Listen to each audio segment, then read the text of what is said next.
up chat activities. That's a funny thumbnail I put up. Let's see who's here. What do we got? 61 people. That's friggin' awesome. It is that time. Yes. I am happy. Now that's coffee. Haley whipped it up for me. She's like, would you like your coffee, sir? I'm like, absolutely. You're friggin' awesome. Alright, let me get organized here. Alright, let's ritualize this coffee real quick. And then I'll say hello to everyone. And then we'll get started with AMA activities. Now, just give me this shot glass is cool. I think I might house it.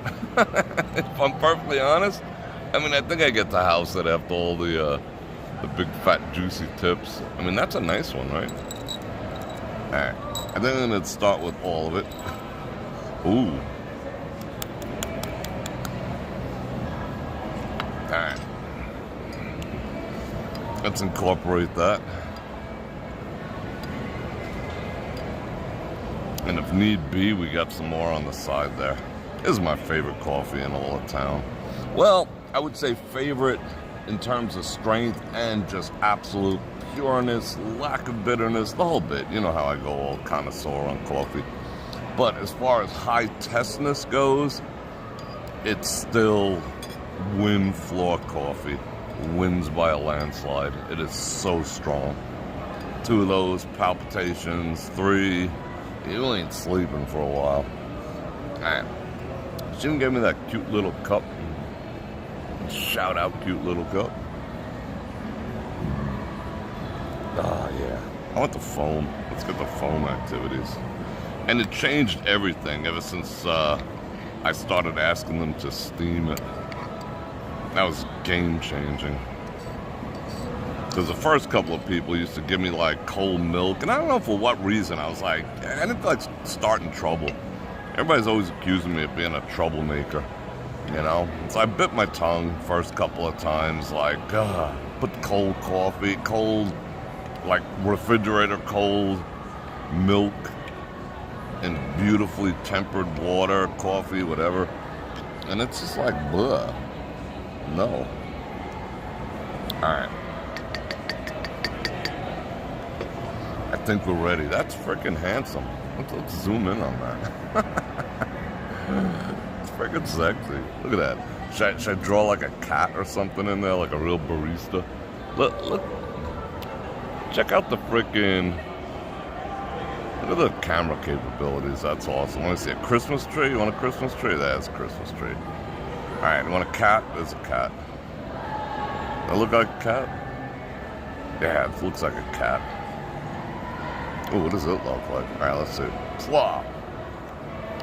Let's see what it goes into. Oh, it looks like a brain. Now it looks like a rat. Now what's it looking like? Alright, I gotta change that. Oh, it's morphing. It looks like a buffalo. It looks like a buffalo, an elephant, and a rabbit.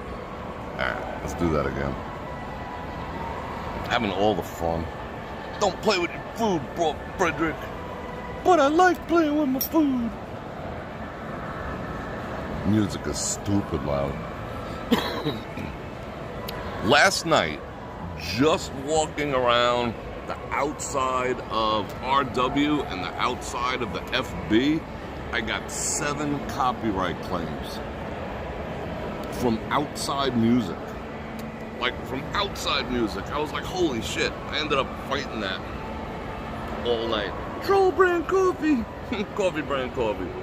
I ended up fighting that, and, you know, I ended up chopping the video up, you know. Oh, you like the art? Alright, you ready to try this? Alright, let's try this real quick. Alright, I think I have to turn this around.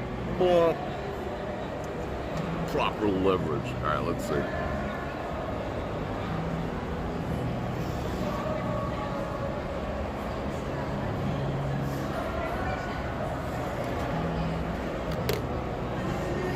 It is so good. You see someone get that excited about coffee. I mean, I'm telling you, if you're in town, check this joint out. Alright, now it's time for me to say hello to people. Wow, we're not on our usual side. I like the other side better because the light is better and there's more activity. You can see the people. Over here it's kind of dead. Let me see if they're still there. Hold on.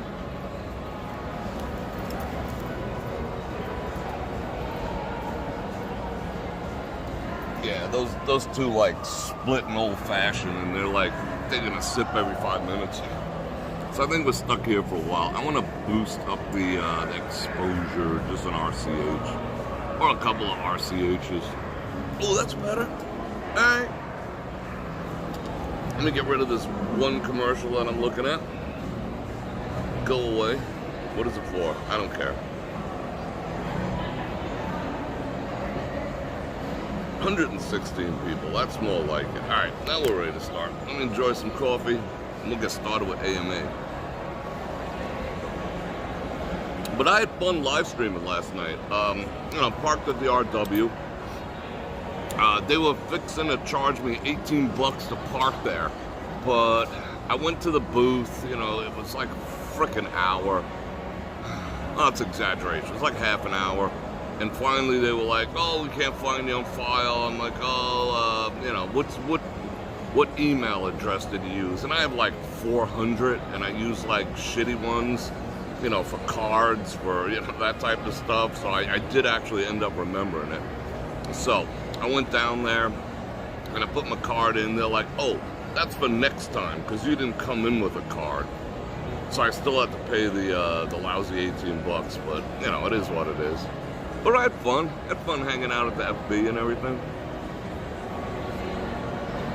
Those are two ghost town properties. It's pretty quiet in here, too. What else do we have to talk about? Real quick, I'll talk about it outside of the AMA, too. But, however, I digress now. YT, then I'll say hello to everyone. YT sent out an email to everyone, to creators, to advertisers, to creators who advertise, yada, yada, yada, and said the following. A new rule is going into effect as of February 1st that says if you cover anything news-related, current events related, politically related, and socially related that they deem sensitive material or sensitive subject matter, the video will get demonetized like they do with me, like 3 out of 5, sometimes 4 out of 5, because they don't like what I have to say.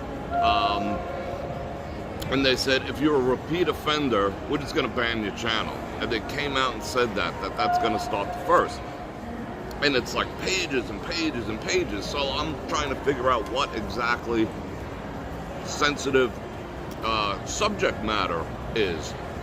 Of course they don't say. So sensitive subject matter is anything they want it to be.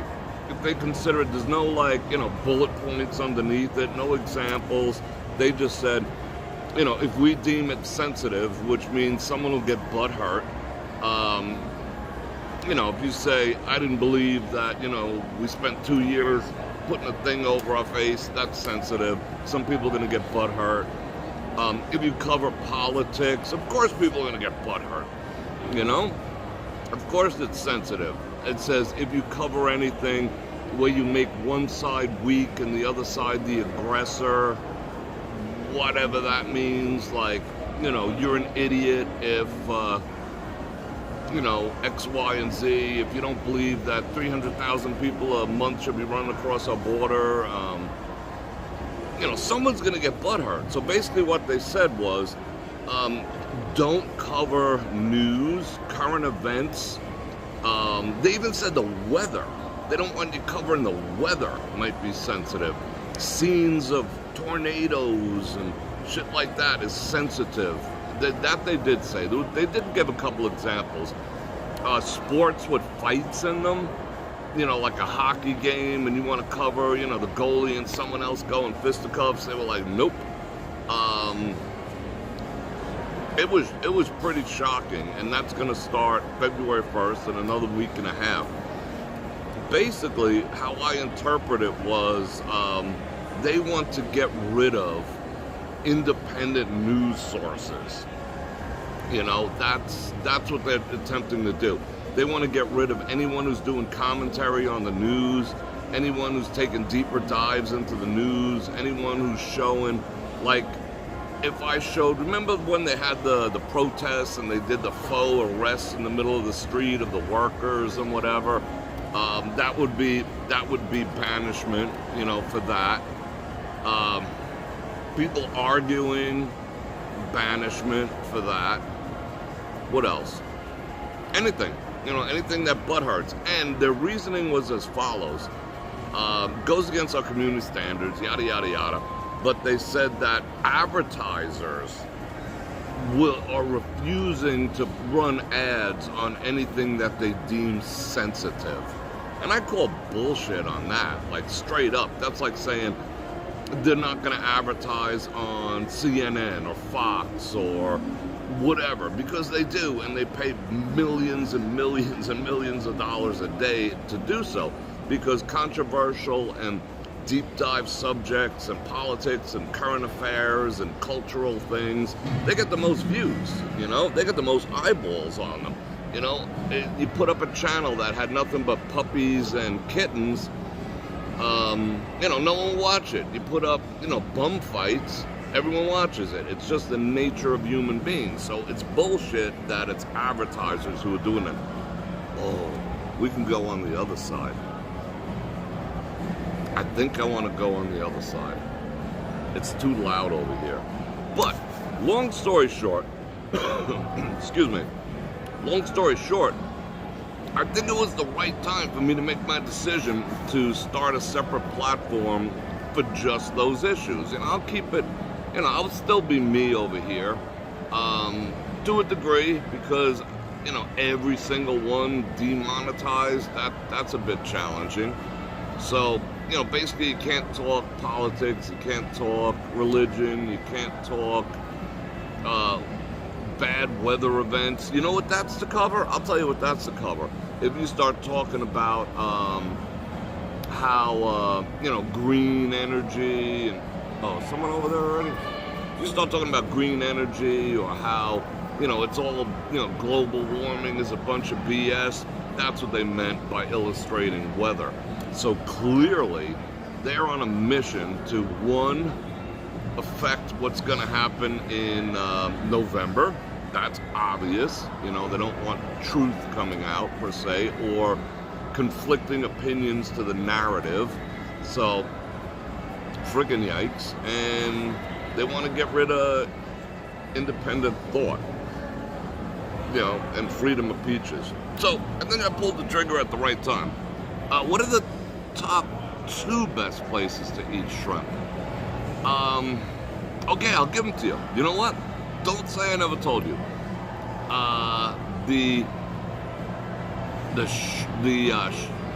The seafood boat at Bavette's and the seafood prawn and lobster boat at Mayfair Club.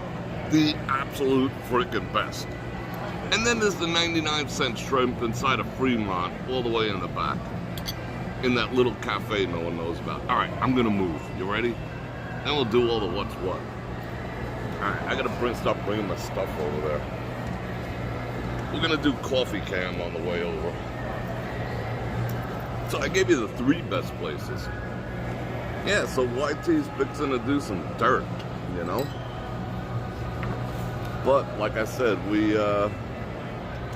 I pulled the trigger on starting up the new platform in time. I got all the DNS shit resolved today, and all the new email addresses, everything. I got all that, the back end stuff today, so I'm on track. All right, you ready? Let's go.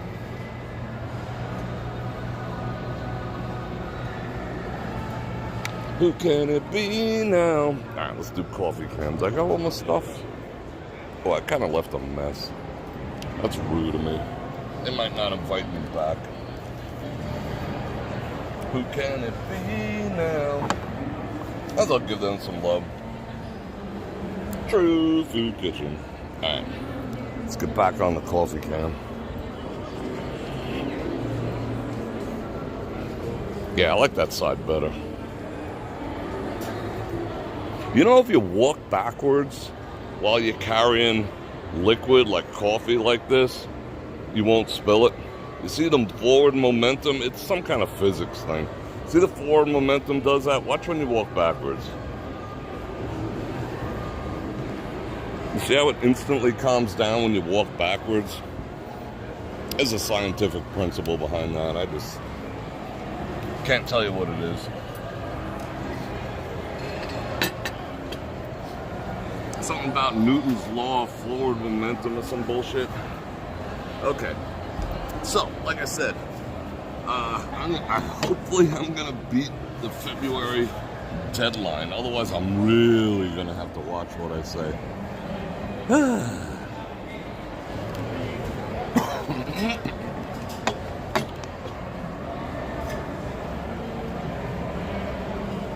Yeah, how am I gonna do that? I mean, you know I have a problem watching my freaking words anyway. You know, I just gotta, you know what I'm gonna do? I'm gonna do like Cornhub does. They're like, if you wanna see the money shot, click here.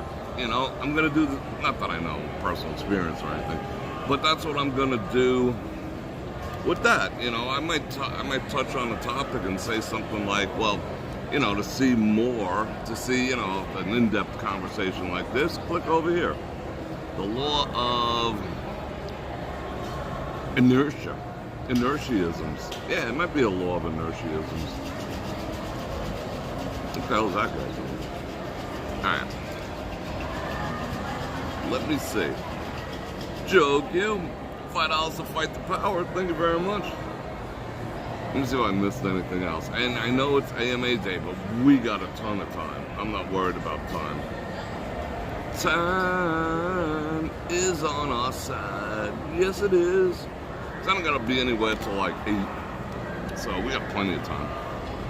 Alright, back at the coffee and back at me inviting you to like, share, subscribe, and hit that bell button to get notified when I do this again, which is at least 5 times a week. And if you want a sports channel, you know how to do it. All the links, all the buttons, all the clickage down there. If I'm offering value in your life and you want to support me, because your support, that means the most, because YT, you know, we already discussed that. And I support my efforts, but you guys do, and I do appreciate it. And I had to pull the Rumble. Ooh. I said the R word. I had to pull the R links and the X links out of my descriptions. They don't want that going on anymore. You can put other stuff in there, but they don't want those two going on. I mean, I get it, but... So... Alright, so today is AMA Day. How does AMA Day work? It's pretty freaking simple. Janice Q with the 5 Bananas. Thank you very much. I appreciate that. Coffee is now officially covered. You can ask me just about anything. Too sensitive or too personal, too close to home, I'll still answer it, but I will, you know, dance around the edges a little bit. I will not give you my date of birth, social security number, home address, driver's license number, and there was one other one. Didn't we make it an even 5 last week? What was the other one that we're not going to do? You know, like checking account numbers, maybe. Other than that, fair game. Super chatted questions we're guaranteed to answer, and all other questions as I see fit, or as I catch my eye, or as I think it'll be good content. But I hope you have your questions prepared, and let her rip. While I suck on some awesome sugar, and I drink my coffee. Let's see if anyone's back, any questions are backing up. Works with babies too. If you walk backwards, it calms the baby down. That's kind of cool. I don't even know how I learned that. I figured that out pretty recently though. Yeah, Miss Google, no kidding. If everyone $1, and that 5 would be freaking awesome. I'd be making money. $1 would like cover things. And that's all I'm interested in doing. Alright, what is the meaning of life? That has so many answers, and I have a bunch of them. I mean, that's like a very broad topic. What is the meaning of life? But I truly believe the meaning of life is to live. I mean, that might sound like a corny-ass answer, but you're granted life. You're granted breath. You're granted an existence and a path and an adventure in this life. And to not take advantage of it, aka living, or like how the young ones would say these days, like living my best life ever. If you're not at least attempting to live your best life ever, you are not fulfilling your purpose here on earth. Your purpose here on earth is to live, and that's the meaning of life, is to live and impact others in a positive way, to leave something behind besides money, besides a house, besides a hoopty and a couple of CDs and whatnot. You know, to leave something, leave your mark on this earth for the positive. That's how I'd answer that.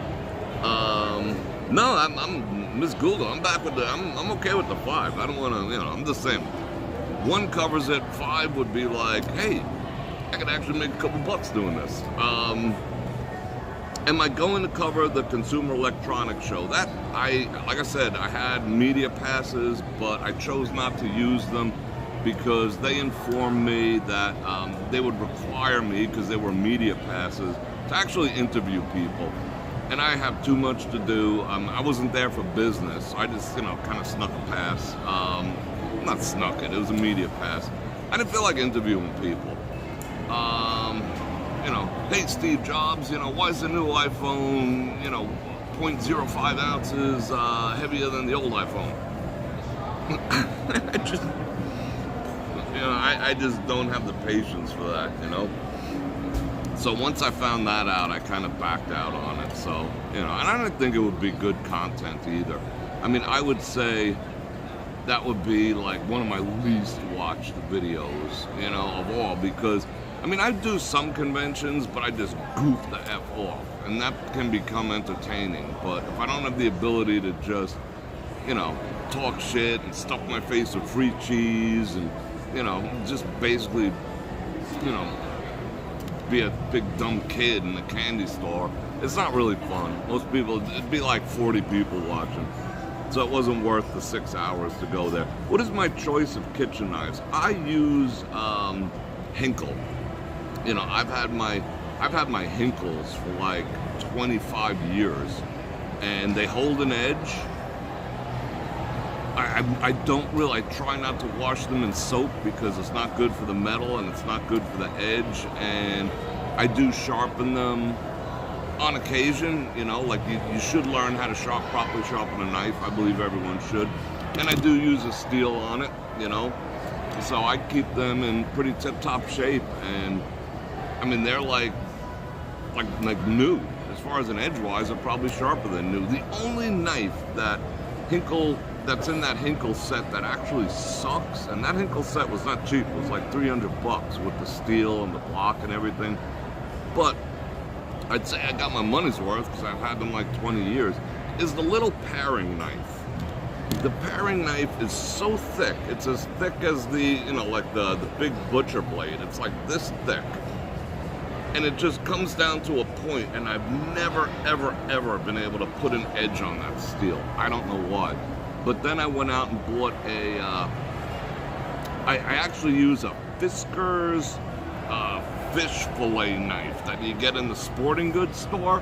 Freaking thing's awesome. That thing holds an amazing edge, and you can get in there and do everything with it.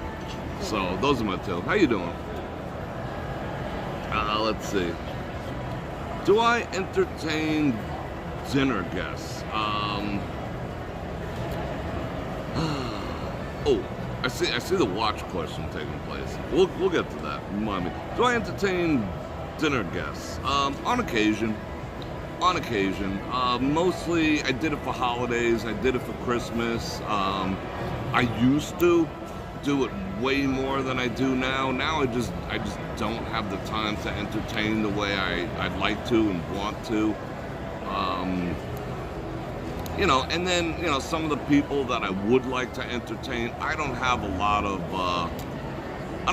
like people in town, you know, so people have to come in to visit me because I'm from the East Coast, so, you know, inviting people to dinner is a little different. You know, when I was on the East Coast, I used to have dinner parties like 2-3 times a month with, you know, like I'd set up an open bar and, you know, some barbecues. Like we were constantly, you know, the group that I ran in were constantly over each other's places. But out here, you know, I have like some acquaintances and whatnot, but everyone else has to come to town to see me, so I don't really entertain all that much anymore.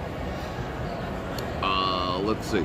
Invicta versus, all right, everyone's seeing that I haven't been wearing my Invictas, but I have been wearing my Apple Watch. And the reason why I'm doing this right now, I'm gonna give it up in a little while because it's for the health information. I'm just getting like totally obsessed with the health information. I know I used to make fun of the Apple Watch and all the rest of it. Plus it's got its own phone line, so it's like a standalone thing. So sometimes I can leave my my business phone at home and I'll still get the calls and all that, which is freaking awesome. But style-wise, yeah, I mean, it has like nerd flex to it and whatnot, but I'm just into it. I'm starting to get bored. I like, because you know why too? You notice I've had this cough for like, it's going on 10 days now. I'm fine, except for the stupid cough. It's not the vid. I know that for a fact. And I've been this thing monitors your blood oxygen, and you know, I'm still running 97 to 99 all freaking day long. My pulse is slightly elevated, but you know, so I'm like, it's like a health thing right now. But it doesn't hold a candle whatsoever to any of my other watches. That's why I've been wearing it. You know, I've actually been wearing it on the inside. And I got like 10 bands for it too. But I'm just kind of digging this one. Sometimes I've been wearing it like this. You know, just like as a bracelet. With, you know, combat mode. Because, you know, in combat, if you want to look like a tough guy like John Wick, put your watch on the inside of your wrist. Not on the outside. And there's a reason for that too. Because if someone asks you what time is it, and you go like this position here is the weakest of your arm. You cannot defend yourself in this position with your wrist supinated in this position, the wrist watch looking position. So even if you're checking it out during the day to, you know, whatever with your watch, you're in a weak position. Your arm, unless you're really highly trained, the arm collapses with this type of supination. But with this type of supination going on, with the watch on the inside, you're strong, coming and going, and you can defend yourself. You just learned something. That's why operators wear their watch this way. Alright, and I saw some super chatted questions come in. I want to handle those real quick.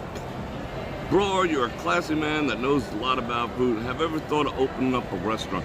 I owned part of a restaurant once. And thank you for the 5 Bananaramas. And Miss Google with the yo, thank you very much for the 5 Bananaramas. I appreciate you very, very much.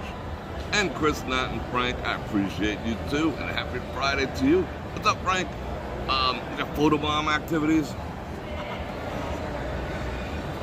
I see them. Let's see. I was a partner in a restaurant in town here. Not recently, maybe about, it's probably going almost on 15 years ago. Yeah, I do have a screen protector on it. I have, like I said, glass one, and I squeegeed it down and everything. Yeah.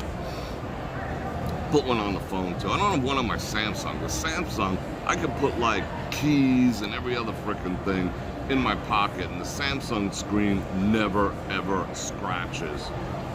However, Apple's are like, they're soft. They're soft. That's all I'm saying. The restaurant that I owned, I would never get into a restaurant business ever again. That was one of the biggest pains in the asses. For me, I'm not saying about for anyone else, but for me, It was one of the most enormous pains in the asses ever. Because we had gaming in there too, and, you know, we had the, you know, the bar top machines and whatever. And, you know, I'd get calls at like 3 in the frickin' morning. So-and-so, you know, just dropped $500 in the machine, and, you know, he wants a free so-and-so, should I do it? And, you know, and then I'd say, no, you know, the guy still owes on his tab, let him take care of that, maybe. Oh, I get a call back 15 minutes later, he's fighting with me, he's really mad.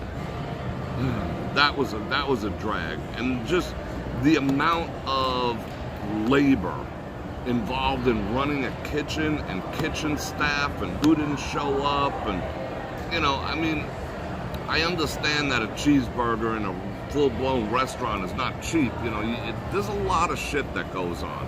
You know, that place back there, True Kitchen, probably has a staff of like 40 people right now. You know, and they're making like $1.50 off my coffee. You know, it's low margins, long hours, staff babysitting, supply chain issues. You know, you think your shrimp are coming in, and then, you know, the shrimp don't come in. You got to take shrimp off the menu. Oh, go to Costco. I mean, it's just like an enormous freaking headache. It was for me. And you can't hire people to, these days, to accept that level of like, say, oh, just get a manager to handle all that. They'll be just like, yeah, you know, I want $300K a year to run this place. And be like, yo, that's more than I make, you know? And that's problematic. So me personally, I would never do it. I love the idea. I even have a name. Like if I open up a restaurant, I'd call it Garlix, L-I-X. You know, I've got that all figured out. But yeah, the Apple Watch is an Ultra 2 titanium. It's boss. Let's see. So this happened a while ago. I was wondering what happened to that woman who owned that restaurant. Yeah. But like I said, it was an enormous pain in the ass. Yeah, average is 75 is pretty damn good. I mean, I average like 70 to 75 when I sleep, you know, in the 60s, low 60s. When I'm drinking this coffee, which I haven't even touched, like 100. But it's all good. Who's an active senior? Where are the active seniors? Yeah, isn't that a cool name? Feel free. If anyone wants to start a restaurant and use the name Garlix, go for it. You know, because I'm never going to use it. I just think it's an awesome name. Garlix with an X. It's a good one. What is the active? Did you get your cup back? Do you need to make... Did you get your cup back, or do I need to? Which cup? Angie, remind me which cup. Which one did I not? Did I leave a cup somewhere? Oh. Are you talking about the one I left at the bank? I went and picked it up this morning. Yeah, coupons and blue plate specials, and it's, yeah, I got it back today. I mean, I went into the place I left it at, and, you know, they were just like, oh my God, you know, here it is, thank God, we didn't want to have to throw it out, and they made such a fuss, and I'm just like, okay, I understand that, I like my cup is cool, but the fact that you went so far out of your way, they sent me like, one email, 3 texts, and 2 phone calls to make sure I knew to come and get it. And that impressed the shit out of me, because who does that anymore? Who freaking does that anymore? And so, yeah, I thought it was extraordinarily nice of them. We had like a whole conversation about, you know, the meaning of life and how people don't give a shit anymore and the whole bit. So, yeah. Yeah, and you're right, Mary. Most restaurants indeed do fail, which is kind of, you know, it's kind of sad. All right, let me look for more questions. J.A. Hinkle activities. what brand of stainless steel pans do I like? I use, I have a couple. I have a set of all-clad. Again, I bought them, I think, the same time I bought those, the Hinkle blades. I mean, again, we're not cheap, but again, I've had them for 20 years. So there's something to be said about buying quality. Yes, you know, it's got some, you know, scratches in the bottom from a scouring pad and whatever, but who freaking cares? They're not stained, they're not nothing, they're just freaking tanks. Yes, I paid like I bought them both sets. I bought it Bed Bath & Beyond, you know, and that was a score. So I have that set, and I use, believe it or not, I have a Skittle. Is that what it's called, a Skittle? I don't know, like this big, like this deep on the sides with a top that's made by, I'm gonna show it to you. I mean, it's old. It looks old. It's not Farberware. Not KitchenAid. It's like a really old brand. Something like my grandmother had back in the day. See, I'm not operating right now, so I don't like that I'm putting my watch face on the table. So let's fix that. What is the name of that brand? I don't know. You're going to see it when I start doing videos from the kitchen.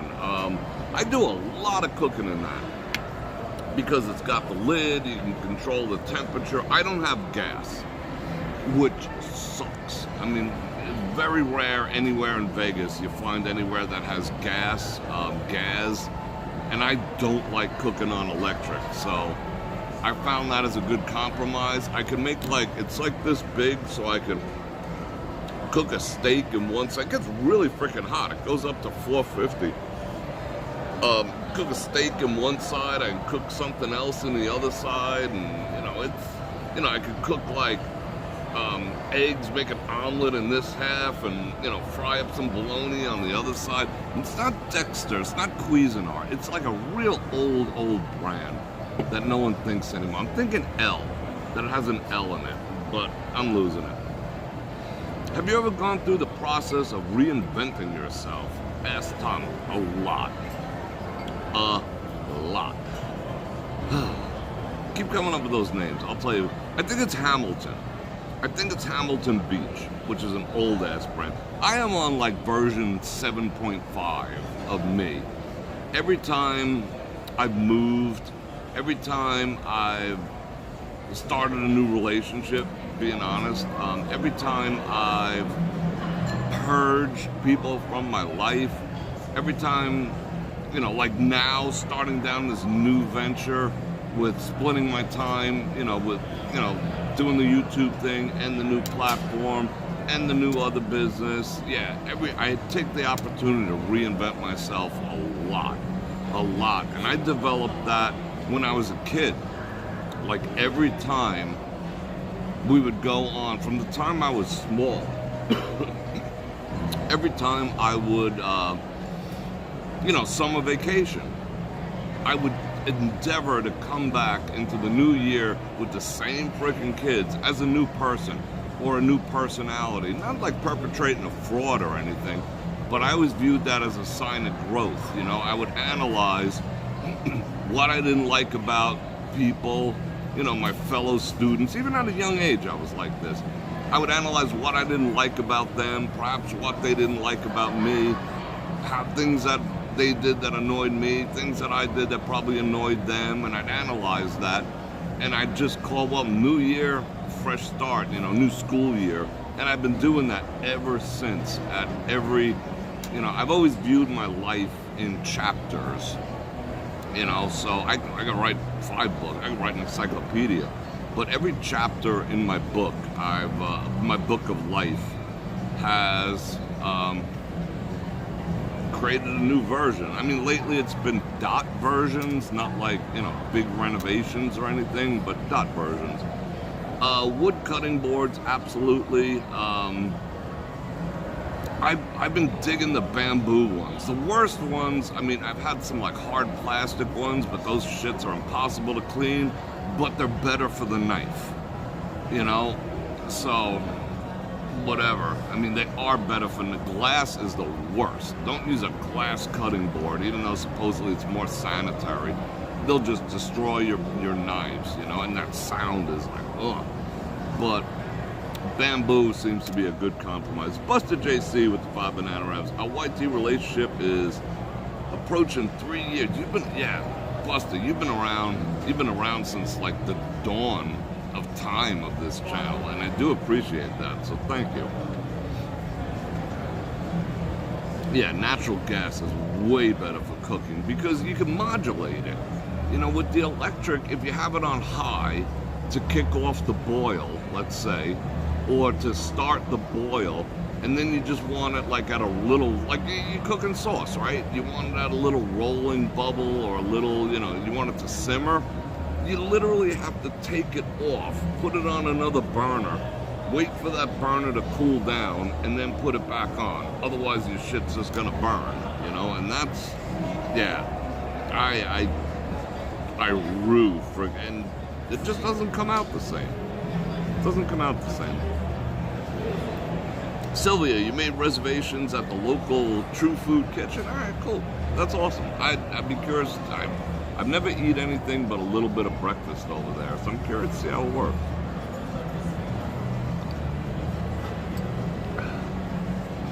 Super cool peep activities. All right, thank you. I appreciate that, Leonard.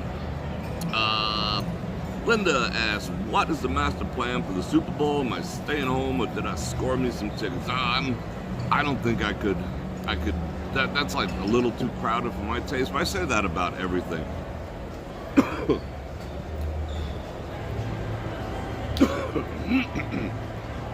I got one, I mean, is it better? I don't think it's better. For me, maybe better, but I do got a couple of invites to Super Bowl parties. One at the Bellagio and one at Aria. And Aria is just, I mean, if you guys saw the video from last year, the Super Bowl party at Aria is just, it was just so much fun. It was so comfortable. It was so rewarding. The food that they put out was nuts. I mean, prime rib at a Super Bowl party. Prawns at a Super Bowl party.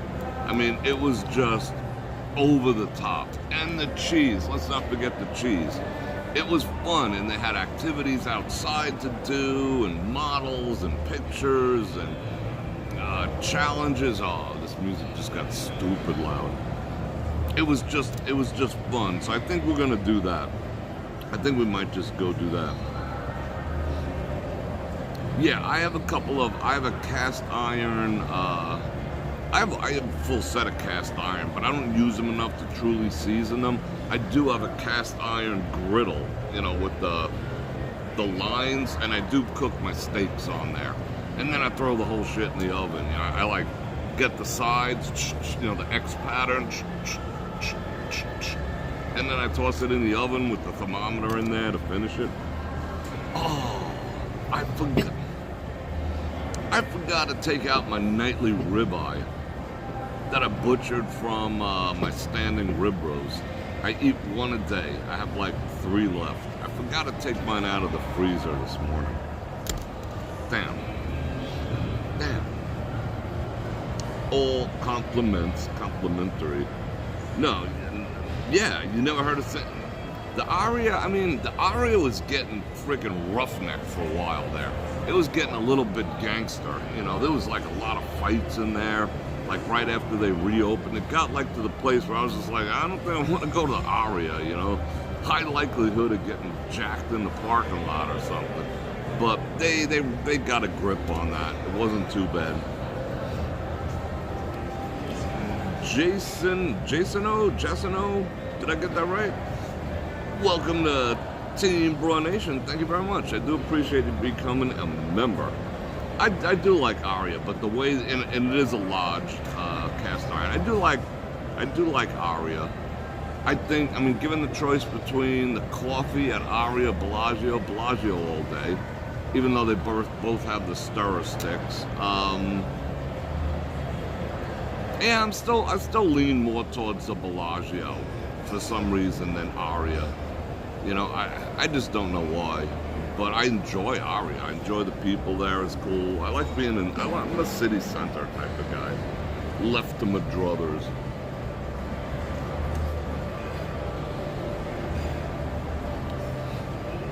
I wish they had, you know, it would be a cool coffee place if they had like built-in coffee warmers on the table.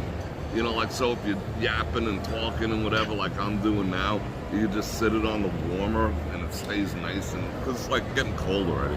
Because I'm talking. What am I gonna do? Alright, let's get rid of that.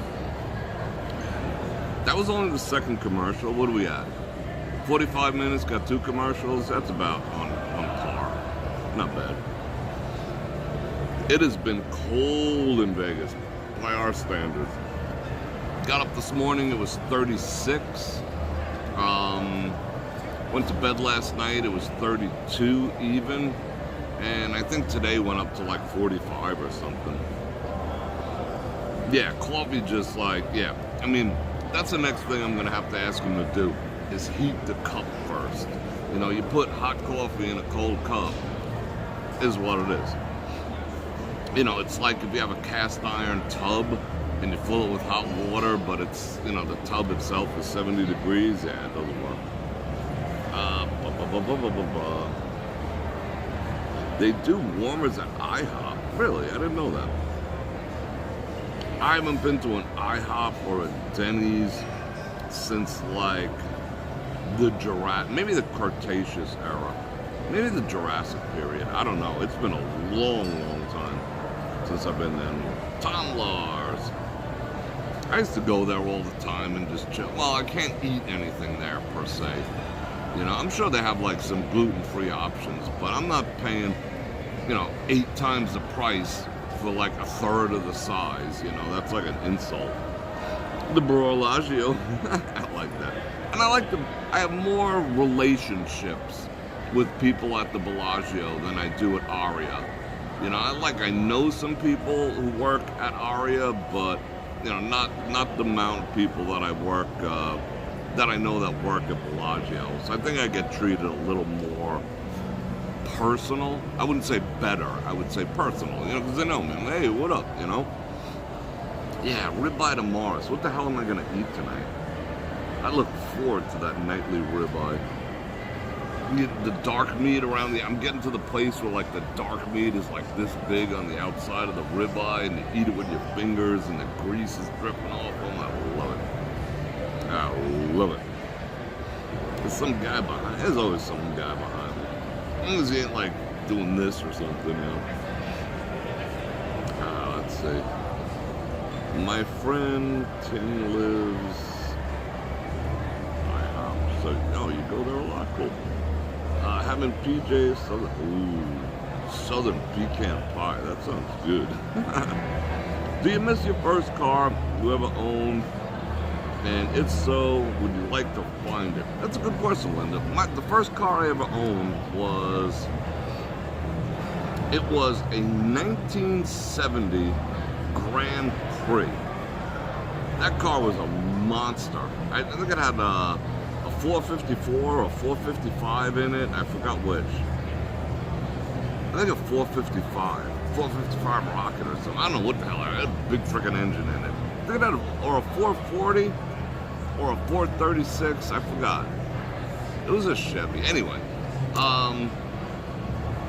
that was a beast of a vehicle. It used to have the swivel seats. It used to come to a point in the front.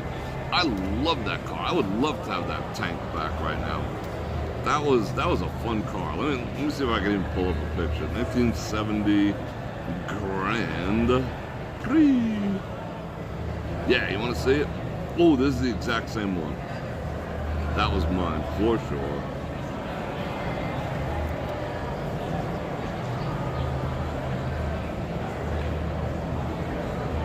Yeah, you see that? Come on now.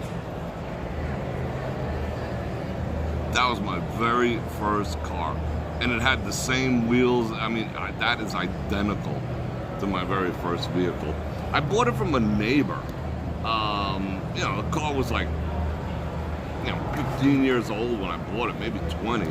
And I saw the tow truck in the driveway, like starting to hook the thing up, and I always loved that car. I'm like, what are you doing with it? She's like, the junkyard's giving me $50 for it. I just wanted it out of the driveway. My son never fixed it, blah, blah, blah, blah, blah. And I was just like, I'll give you $50 for it, and I'll move it over to my driveway. And she's like, really? And I'm like, yeah. I gave her $50 for it. I pushed it out. I pushed it back into my driveway. You know, we have like side-by-side driveways. Pushed it out, did that, da-da-da-da. It was the starter. It needed a starter and a battery, but it needed a starter and a battery. It was just like, broom. And she was just like, I felt bad, a little bit bad, you know. But, you know, our son wasn't in the picture anymore. But, you know, I was under the hood. You know, I changed all the spark plugs. I spent like a week on it, so it didn't seem like, you know, it took me like 15 minutes to fix it. It took me longer to go to like AutoZone to get the frickin' the starter than it did anything else. And that thing just fired up, and it was a monster. I liked that car. It was just cool. My first car was a 41 Chevy. One of my favorite memories from the past year. It's a Pontiac. Yeah, it's a Pontiac. So what did my Pontiac have in it? It had a 4 something. I think it just had a straight up 400. Had a 400 big block in there. Yeah. My Riviera, I had like a 73 Riviera that looked very similar. That had a 455 rocket in it. What are some of my favorite memories from the past year?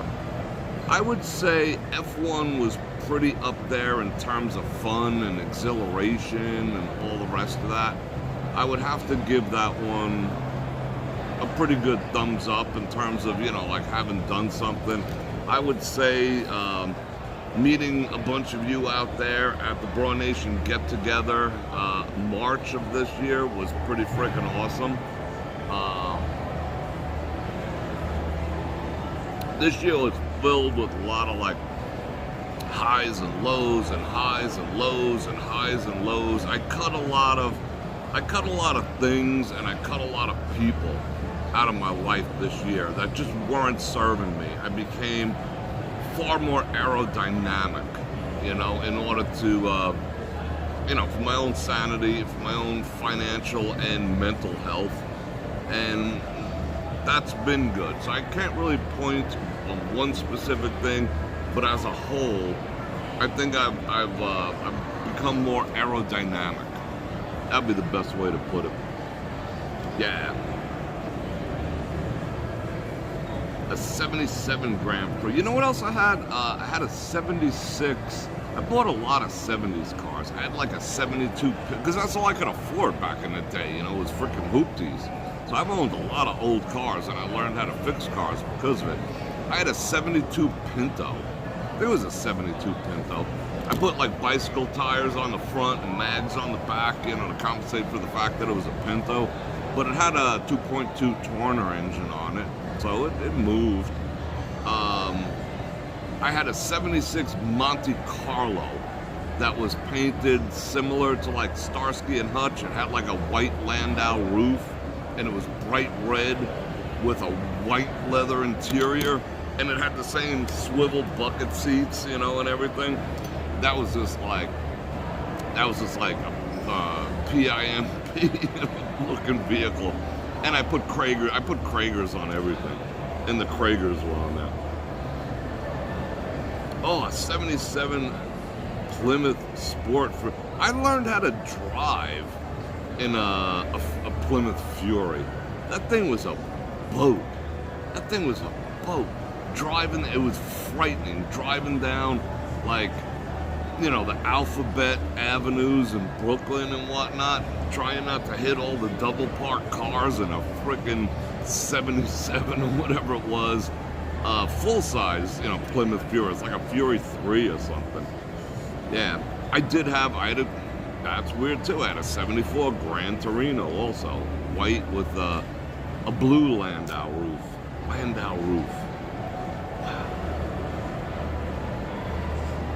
Yeah, it's just good memories. I've had a lot of cars, a lot of cars. I mean, I had a Maverick, I had a Ford Mustang II, I've had 3 Trans Ams, 1 Camaro, 1 Z28. The most fun car ever to drive was my Plymouth Fiero 2 with the scoop on it.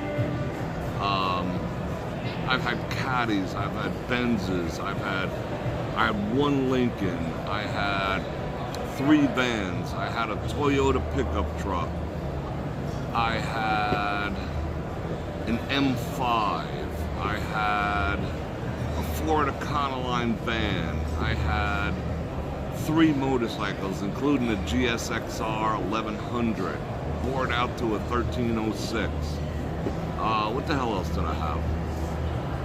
I can't even remember. I've owned a lot of vehicles.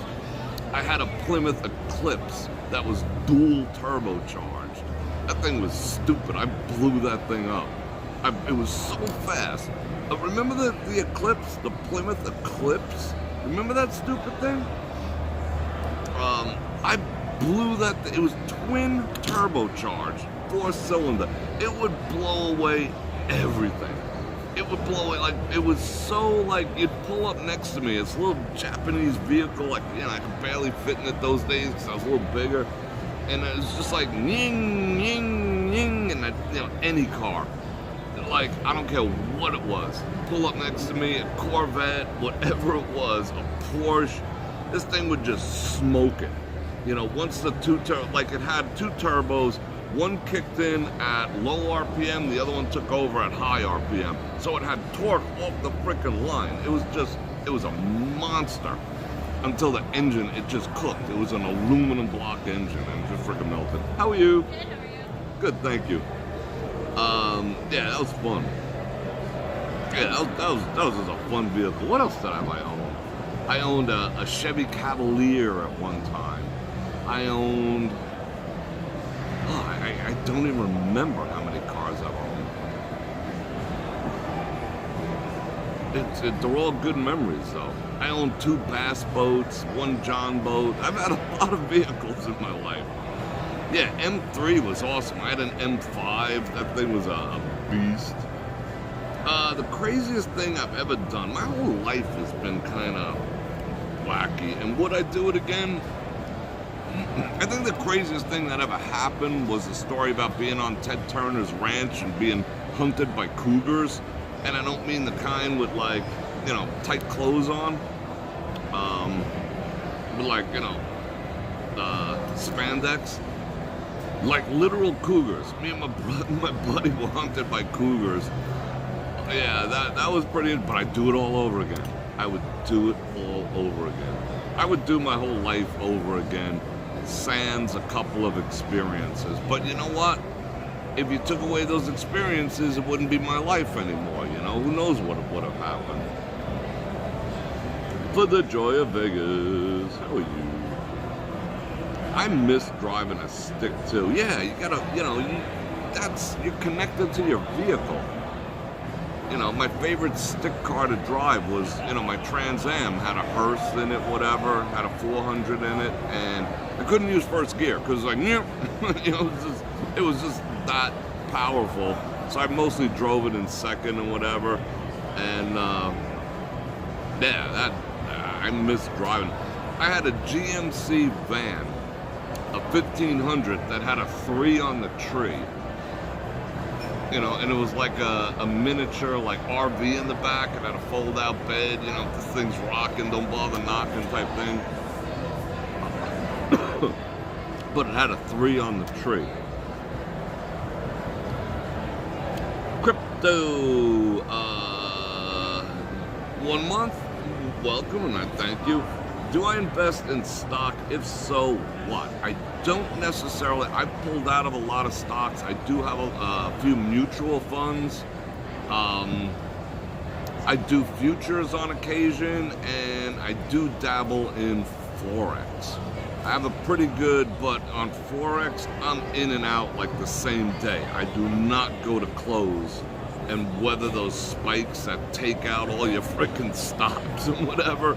you know, you have those spikes of like 400 points in the 3 minutes that they're closed and wipes out. So no, I'm out. I'm in and out. But I have a pretty good, you know, like the yen versus the dollar and the dollar versus the pound. I'm pretty good at feeling that on the charts. I've made a couple bucks, still make a couple bucks here and there. But the stock market, individual stocks, no, not so much anymore. But, you know, I do have some mutual funds and whatever. A little bit of day trading, not so much. And I used to start my day with it. You know, when I was on the East Coast, it was easier to start your day with it with the London Open or whatever. Now it's like, you know, I wouldn't go to bed. But, you know, I have other things. But I do like keeping on top of it. So yeah, I know some stuffs. Yeah, a 1990 Cavalier. Yeah, that was about, I had a Cavalier. What the hell else did I have? A Beretta. A Chevy Beretta. I used to lease cars every 30 to 36 months for a long time, until I realized how just utterly foolish it was. You know, now I'm just like, as long as it runs, I'm driving it, you know? And I'm not all about, you know, oh, I gotta have a new car every 3 years. I'm just not like that anymore.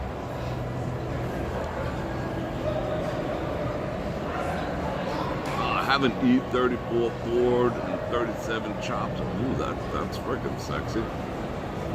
What car do you want but never had? That's it. We're going down the car road. All right, this is cool. Keep those automotive questions coming. This is bringing back all sorts of cool memories, and my coffee is ice cold. So I want more. We got plenty of time. Well, let me unlock my watch so I can keep on top of my heartbeat activities. Where's Haley? Haley was on the other side. I'm gonna have to get one of these attention over here. I always wanted I had a 440 Olds, 442 Olds for a little while. I had a box Chevy Nova for a while. I had a 69 Malibu SS for a while. Like, I bought a lot of kind of hot roddy cars with the intention of really tricking them out, and then I got bored and sold them. I always wanted an Avante, Dave. I've always wanted an Avante. I just think that one of the sexiest vehicles ever made. And I never had I always wanted, I've never in my life, I've owned a Mopar. Never. I have nothing against Mopar. I just, for some reason, I just never ended up owning one. And I always wanted, one of my neighbors when I was a kid fixed up his Superbird. Purple, 2 white stripes up the front, you know, the flip-up headlights, the big freaking spoiler in the back, and I used to watch him cruising as a little boy, and I was just like, that's just friggin' boss. And I saw one sell at Barrett Jackson for $110,000. I was just like, whoa. I did have a Charger, but not a, Daisy Duke Charger, the one after that, the big giant one. But yeah, I would get a Superbird in a heartbeat. The worst car I've ever owned. The worst car I've ever owned has been every fucking Cadillac I ever twisted a key in. Oh my God. I mean, the most comfortable seats. I mean, it's like if you put beautiful suspension and wonderful wheels on the most comfortable living room couch and just cruise. You know, they're so comfortable, and that's what I always loved about them. And they're like mandatory in New York. You have to have caddies, you know. So rocking a caddy, I had a Fleetwood Brougham, but holy cow. I'll tell you stories in a second. I'm just thinking about, I've slept in the back of my caddy. They were so comfortable. I used to go on these trips and, you know, most normal people, like, go to a hotel. I'm like, I got a freaking caddy. This thing's as comfortable as my bed. And I'd sleep in the back because, you know, it was like limo tent. You couldn't see in there anyway. And you get the computer. You know what I'm saying? Yeah. But holy shit, have they been the most problematic vehicles? And everyone says BMW. I've never had problems with BMWs. I've never had problems, you know, with any of my Mercedes. I mean, you know, maintenance shit, but not like fucking lemon level stuff. I bought the third, you know, okay, call me a fool because I bought 3. The third one that I bought, or was it the second? Hang on, I'll show you. It had the 464 engine, the aluminum block that was supposed to save all the gas, you know, because like when you were cruising on level, it would kick down, it would just run on 4 cylinders. And then if you need a little acceleration, it would go to 6. If you were freaking powering it, it would go to 8 and then drop down to 4. In concept, genius. In freaking concept, that would be absolutely freaking genius. However, in practical use, it was a freaking nightmare. That vehicle was nightmare level. I mean, I remember driving through Pennsylvania, you know, and they're rolling hills. And it was like people were throwing beer cans and rocks at me because, you know, it would take so long. You're cruising flat and it's in 4 cylinders and, you know, you had to like mash it to tell it to go because now I'm hitting a hill. But by the time all the cylinders kicked in, the fucking valves are like ticking all over the place. You think it's gonna start shooting through the freaking hood? And it's going up the hill, it's going up the hill. It's like the little engine that could. Oh my God, and people like throwing freaking, oh, was that an enormous pain in the ass. So you'd have to go downhill and nail it and run the risk of a ticket, like get her up to like 90 to get the momentum to take the next hill. It was just like, what a freaking turd. What a turd that vehicle was. Let me see if I can find pictures of it. I do have a picture of it. I literally have a picture of it. Hold on. I have a picture of it. I got a picture of it somewhere. Trust me, I have a picture of it, bastard.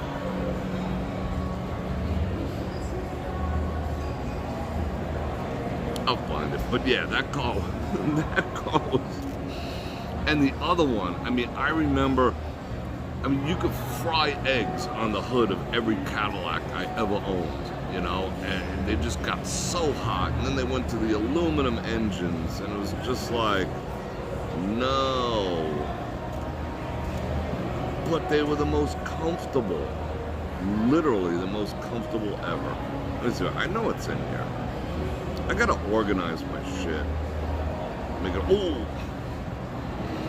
You want to see me?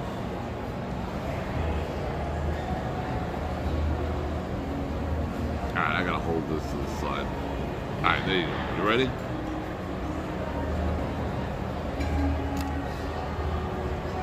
Can you see that? Alright, well, hold on. I'll turn the camera around. I'll give you a better view.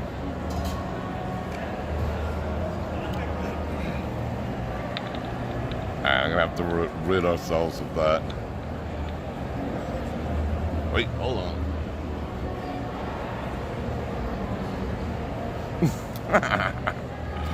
That was the Toyota pickup in the back there. But that was me. I mean, that's some dark-ass freaking limo tan. I mean, that was a boss car. I bought it brand new from Fugazi, looking all freaking John Wick and all black. I had the wheel turned the wrong way for that picture, though, right? That was not cool. That was me back in the day. Be like, what up? What are you looking at? That's funny. That's bringing back some memories. I want coffee. Bring me coffee. Let's see what else I can find. I got other vehicles in here somewhere. Dun, dun, dun, dun. Oh.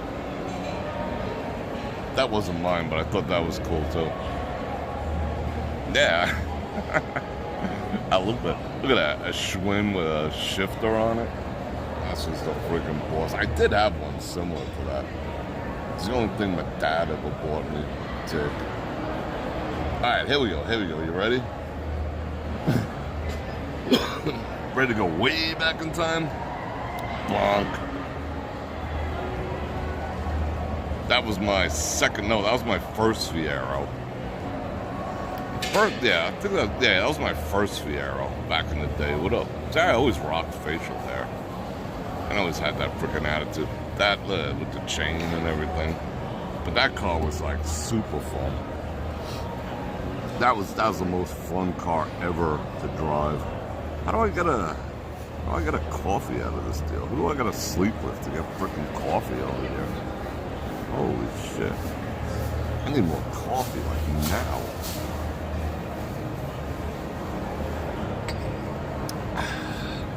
I guess I have to get up and ask. Alright, let me turn this back on. I guess I do have to go up and ask. Oh, I see a super chat. Lenny B, what prompted you to go gluten-free? And looking forward to your new platform. Thank you for the 10 banana rounds. I will answer that momentarily as I go freaking ask this guy for more coffee before I die. It's getting cold in here. That's weird. It feels good though.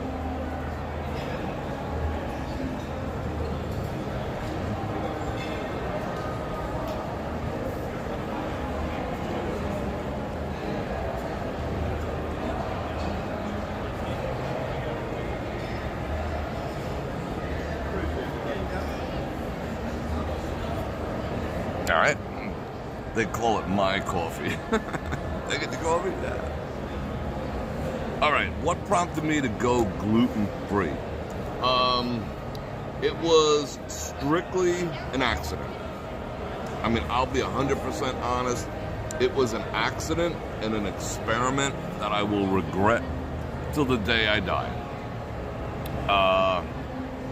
Yeah, I had all the hair back then. I still have hair, but it was just all wavy and shit, you know? I got extraordinarily wavy hair. That's why I never grow it out. Like, if I grew it out, it's just like, shoo. And my hair's turned, it's changing color. I'm not saying gray.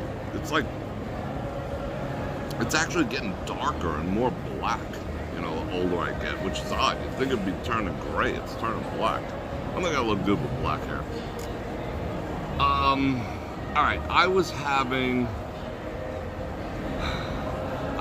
some stomach issues and some digestive problems. And I did not know that it was, how would I say? I'm gonna get too graphic. I had problems digesting certain foods. Like, there was a period of time I could not eat any vegetables, apples, any fruit, any vegetables, salad, nothing. I could not digest it. It would just tear me apart. I mean, like literally, like if I was eating glass, if you know what I'm saying. It'd be like if I was eating glass. That's how bad it was. And I don't know why. And it went away on its own, you know? Go figure. But, I was reading that, it's probably, you know, it could be a lot of things. Could be leaky gut, could be this. Because I don't go to doctors. I just figure shit out for myself. Could have been a lot of things. And one of them, it kept pointing towards, you know, going gluten-free, cutting down on gluten, and all types of shit like that. So I did. So I was like, all right, I eliminate. It wasn't hard to do, but it's like, going gluten-free is like eliminating everything that tastes good. You know? My only joy in life is my own ice cream and meat, you know, and that's it. Because other than that, it's like, even gluten-free stuff, you know, it's like, you know, it's like, okay, you know, it's not like, oh my God, this is just like the real thing, it's delicious. No, it's not. doesn't taste the same. It doesn't even come close. It's not even remotely as satisfying, even when I make it myself. Do you think the pizza I make myself is even close to what you could buy at like Papa John? No, no. You know, I mean, I don't want to kid anyone. It sucks. But I did see a little bit of an improvement in my digestive health, but not a lot. And then I started losing weight like a freak, and I was pissed. I was just like, I worked so hard. I'm an extremely hard gainer. It takes a lot for me to put on weight. So I was bummed because, you know, I was getting a lot of my weight from carbs and whatnot, and, you know, macros. And then one day, I said, fuck it, you know, I'm not gluten-free anymore, you know, because I don't like losing the weight. I don't see any improvement whatsoever. It was a fun experiment, but I'm just gonna go back to eating gluten, you know, and it was only like a month. I only did it for like a month. I figured I'd give it 30 days to see if there was anything to it. And because I did a lot of studying that Monsanto, okay, here we go, demonetized. Monsanto, the symptoms of poisoning from Monsanto and symptoms of celiac and gluten-free type shit, well, gluten problems are almost identical. So I think it was more the Monsanto thing, but I'm digressing. So I was like, screw it. I gave it 30 days. I see no improvement in my health. I see no improvement in any aspect of my life. I am unhappy, you know, that I can't eat the foods that I always loved and enjoyed, and I'm gonna go back. So I ate a pizza. Holy cow, what happened to me next was, I mean, what happens with gluten with me, like a lot of people, it tears up their stomachs, it, you know, gives them, you know, poop stir, Hershey squirts and all that. Not me, at all. Awesome.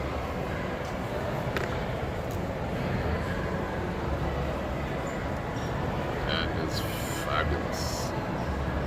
That's all right. I think I'm gonna handle that right now. Thank you, kind sir.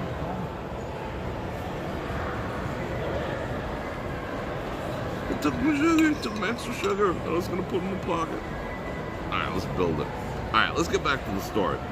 So I ate a pizza, and it was good. It was good. I was just like, I ate the whole freaking thing, like this big. I ate it, and I ate it, and I ate it, and I ate it, and I was just like, all right, this is good, this is good. I remember it was pepperoni, everything.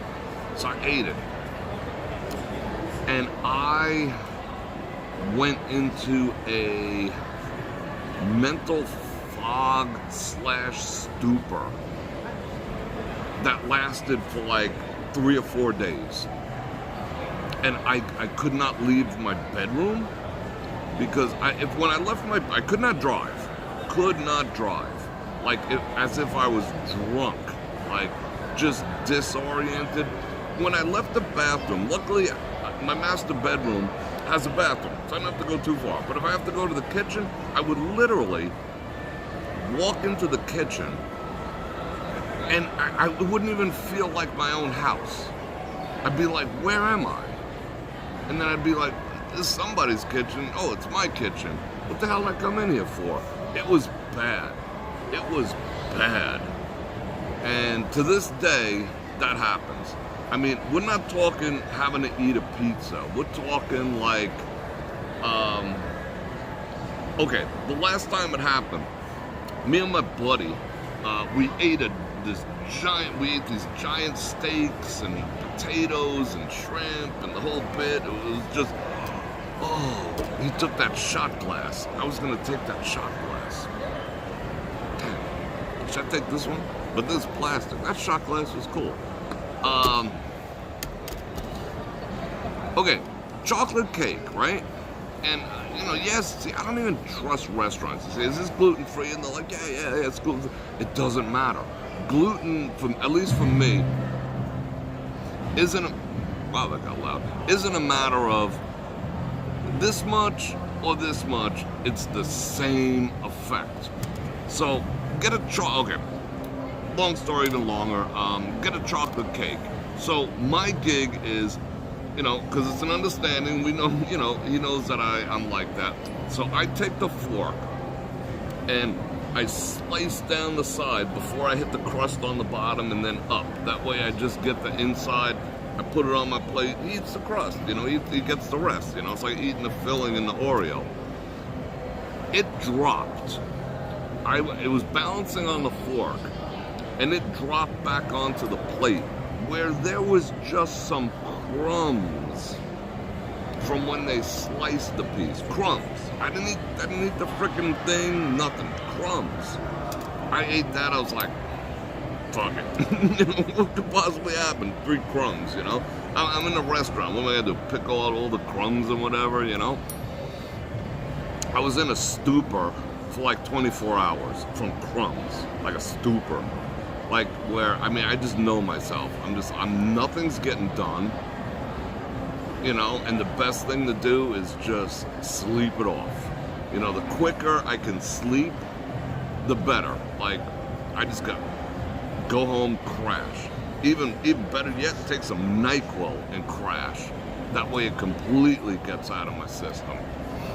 That's how bad it is. And that was due to an experiment to see if being gluten-free would help my other digestive issues, which worked themselves out on themselves, by themselves. I could eat salad, the only thing I can't eat is apples, and I've come to the conclusion that that's genetic. I'm Scandinavian. Our genes, we're not predisposed to eating frickin' vegetables, We killed stuff and ate it. We caught stuff and we ate it. We had horseradish, that's why I love horseradish. We had all the spices. We had horseradish and dill, which I frickin' loved, but it wasn't like we had apple trees and carrots. Oh yes, we traded and this and that, but do you think like a bushel of frickin' carrots lasted coming across the Mediterranean Sea through Russia into Sweden? No. So digestively, we have predisposition for what we can and cannot eat and what we can and cannot tolerate. I can tolerate a lot of meat, a lot of fish, a lot of caffeine, a lot of stuff. I could gnaw on a piece of horseradish and enjoy every second of it. Because that's my genetic predisposition and my culture. Some people cannot. So my digestive system is not geared towards eating that type of stuff, and that's okay. I could never be a vegetarian, I would starve and die. Apples wreck me, they just it's like swallowing razor blades. Not interested, no thank you. But eating salad and stuff like that, it just kind of worked itself out. I was going through something, who knows? And I was just like, let's try this gluten-free thing. Changed my life, effed me up, and I recommend to this day, do not go gluten-free unless you know for a fact. Okay, Monsanto is poisoning us all. We're all getting poisoned by Monsanto, one way or the other. Oh shit. I just got all excited and put these in the cup. So yeah, we could all do with the lowering bread, pizza, cookies. Those are things that are making you not fit through a door. Whatever has gluten in it is making sure that you don't fit through a door. So it's good to just give it a rest. But going completely gluten-free, I do not recommend it. It's life. Your life becomes a little less pleasant if you're gluten-free. Put it that way. You have to think about every little thing you put. No, I can't have that. I can't have that. We went to that frickin'. What did we go to? Chez Bonbon last night at the FB. Did you see those delicious cakes and cookies and fudge? And I cannot eat any of it forever. You have any idea what that's like? It sucks. It sucks, but I could eat 5 prime ribs a day and never gain a pound.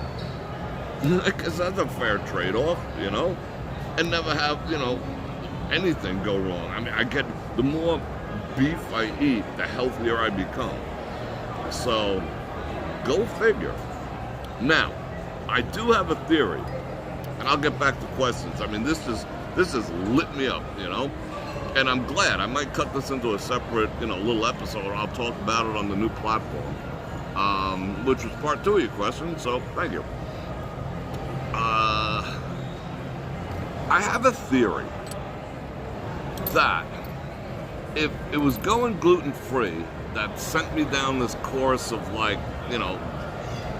kind of existing with food, not enjoying it, I think I can fix it if I sequester myself for a week, or maybe 2 weeks, and I just clear my schedule like I'm going, with a Sherpa up to the frickin' Mount Everest or something, and just sit and eat all the gluten for a week or 2 weeks. Morning, breakfast, dinner, and just not answer the phone, not attempt to do anything, because I know the stupor state of just a brain fog. I mean, I could see, I could hear, I could talk, but just a brain fog of an undescribable level of brain fog. And I think if I do that, I'm curious to see if my body will accept the gluten back again. But I cannot see. I mean, I think in 2027, I have a week that's not filled on my calendar yet. I just don't have the time. Where am I going to find 2 weeks? I haven't taken off 2 weeks since the day I was born. So, but I think that might fix it. I don't know. It's a theory. I mean, if that's what F'd me up, that's what might fix me too. If withdrawing from it may F me up, maybe just, demolishing some more might fix it. I don't know. It's a theory. And I am going to put it to... Oh, shit. I made a mess. I made 2 messes. I'm very hyper right now. I'm very passionate about this.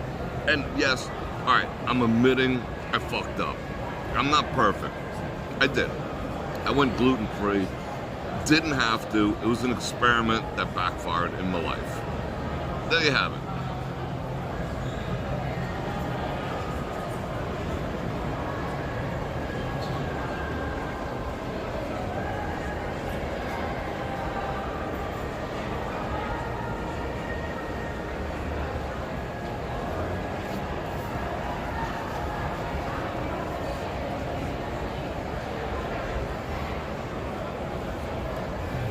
And it's not a flex. Hey, I'm gluten-free, look at me go. I'm better than you.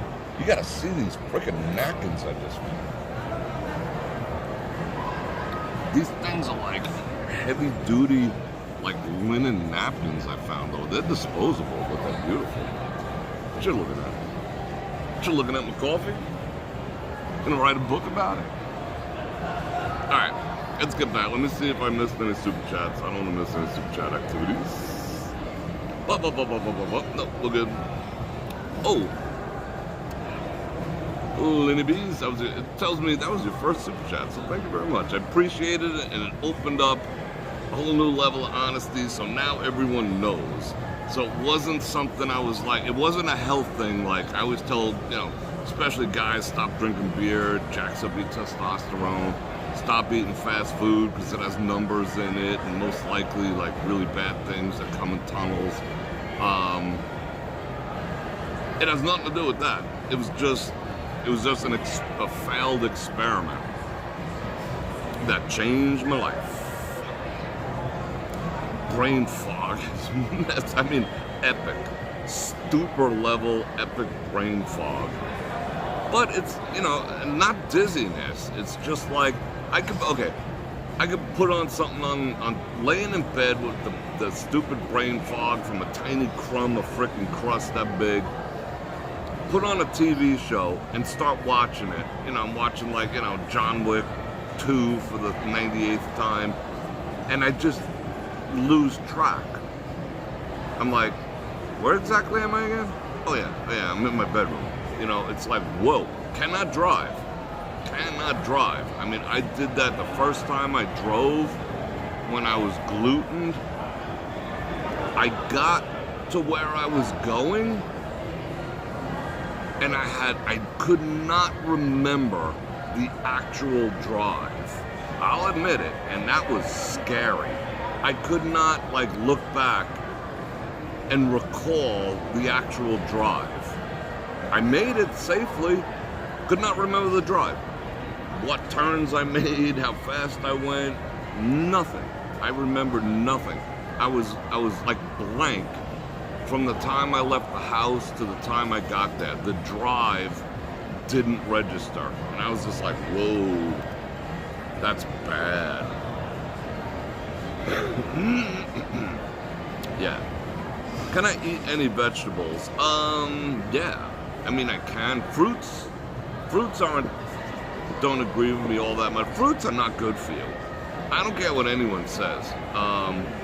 Apples are okay, but oranges aren't really good for you. They wreck your tooth enamel, and they're too sweet. It's so healthy to eat fruit. No, it's fructose. It's still sugar. You're eating candy that grew on a tree. You know, it's really not that good for you. Vegetables I can. Like I love my Brussels sprouts. I mean, I don't. It's not something like, oh my God, I can't wait to go home and eat this corn. You know, I don't necessarily eat vegetables because it's like, it doesn't do anything for me. Like, I don't care how well they're cooked. I mean, I always brag about Brussels sprouts from Bavette's, but like, given a choice, I'm not gonna be like, well, let's go eat some, you know, just happen to be there. You can't eat only steak, you know? You need some sides. Just not to be an asshole, I don't know. But I prefer not to eat vegetables in the grand scheme of things. You know, sometimes they irritate me, sometimes they don't. But overall, I just prefer not. But I can eat, I can tolerate most of them. Potatoes, I've never liked potatoes. I've never liked potatoes. I will eat like the little ones, but just something about potatoes. In Italian, because I was raised by Italian, you would call it gugutz. You know, it's got that like gugutz thing going on, like an overripe tomato. You know what I'm saying? Gugutz. Like an overripe tomato. I don't like that texture at all. And I'm not like a pussy about, you know, oh, this doesn't taste good, you know. It's not like about that. It's just, there's other things to eat, you know. There are other things to eat. I love avocados. I freaking demolish avocados. I wish they weren't so expensive. Yeah, the grilled onions on a steak. I mean, I make a really nice concoction of mushrooms and onions. Like, I try to get Vidalia, but they're extremely hard. So you find the onion that's the most squat, you know, like oblong. They tend to be the sweetest. Just something I found out. The more round they are, the less sweet they are. Odd-shaped ones, more sweet. Yeah, I make a good concoction of that. I mean, I reduce it down to nothing, you know, and I cook it. If I'll save like the pan scrapings from the last steak. I'll saute the mushrooms, the onions in there, and then put the pan sauce from the previous night in there and let it all infuse. Avocado and a hard-boiled. I ate some hard-boiled eggs. Yeah, Italian. I didn't grow up with, you know, like I said, I grew up with Italians, you know, and there was no potatoes, you know. And I believe it or not, I'm not a huge pasta person either. You know, it's like, pasta is like salad to me. The reason why I eat salad is because it gives me an excuse to use like a half a bottle of dressing. I mean, I literally I'm like, gluck, gluck, gluck, gluck, gluck, you know? it's like pieces of salad suspended in dressing, and that's what I eat because I like the calories. I need the calories of it. You know, I'm not like modest. One of my favorite dressings is Ken's raspberry walnut vinaigrette. That shit is good. It is beyond good. And I put that on anything. Like if I put ranch in there, I still put some of that in there. It's just the best. And then I let the salad sit. I mean, you're not supposed to because, you know, I don't want to look uncouth. But left to my own devices, I let it sit for like a half hour till like all wilts into the dressing. You know what I'm saying? That's like the bottom part. Yeah. Tom says he's enjoying a giant bag of Jelly Bellies. Ooh, that sounds good. I could have those. The other sneaky thing that I've found is when it says food starch or food modifiers, sometimes that's gluten too. I figured that out the hard way. I like making my own dressings too. Let's see, Italian wishbone, yeah. Put it on that fried chicken, yeah. You know what I like? I even go so far as I love horseradish so much. There's a brand that's called Mr. Sandwich Pal. That's awesome. I mean, the Heinz is bunk. You know, all like the mega corporation ones are horrible. I used to make my own, you know. I used to take a horseradish and grind it and do the mayonnaise, blah, blah, blah, blah. I don't do that anymore. Sandwich Pal or Mr. Sandwich Pal, whatever it is. I use that like mayonnaise when I make tuna and when I make egg salad. Just pure horseradish, you know, in the thing. I don't even put mayo. Although when I do use mayo, I use the olive oil kind, you know, not the regular one. So yeah. Frank's hot sauce is probably one of the best. Outside of like Cholula, yeah. I love pizza too, but I can't eat it. I make my own. It doesn't quite scratch the itch, but it doesn't make me feel like I'm missing out on life, you know? You put cranberry sauce on a turkey sandwich? Do you toast the bread, or do you leave it non-toasted? You know, like when it gets like all stuck up in the roof of your mouth and whatnot? That's always fun.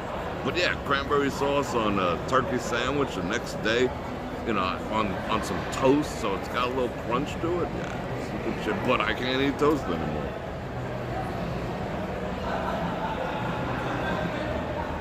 You have to eliminate all yeast products, says Val Marie. Pretty much almost all prepackaged food. Yeah, yeast is not good. You know what I found out too? Carbonated water or carbonation. A friend turned me on to this, and it caught me so off guard because now, you know, I got into the whole, you know, drinking carbonated water stuff and the Pellegrinos and all that. I'm going to do some further research. Not that I don't trust my buddy, but I got to process it in my own mind. It's CO2, and consuming CO2 into your digestive system, from what he was telling me, causes a whole host of problems in your body. So it's not just, you know, drinking the soda and the Pepsi and all that other shit. CO2, I always wrote that off as, you know, it's poison. We all know soda is poison. You know, that's a given. What do you think? It's natural, that grows on trees? Oh, I pick a can of Pepsi off the Pepsi tree. It's made in a freaking laboratory and you're drinking it. But the carbonation is equally jacked up. So I'm going to do some research into carbonation. Oh, yeah, lightly toasted. You don't want it too toasted, and then it wrecks the top of your mouth, too. You're right, Kevin. Absolutely. There is something comforting about comfort food. The only thing that okay, there's two things in the gluten-free world that do satisfy me and taste the same. One, and they're both from Walmart, which is freaky. I mean, okay, I'm sure there's other things from in the gluten-free world that might scratch the itch, but I'm not a wealthy man. I'm not poor, but I stand in the gluten-free section, and I'm just like,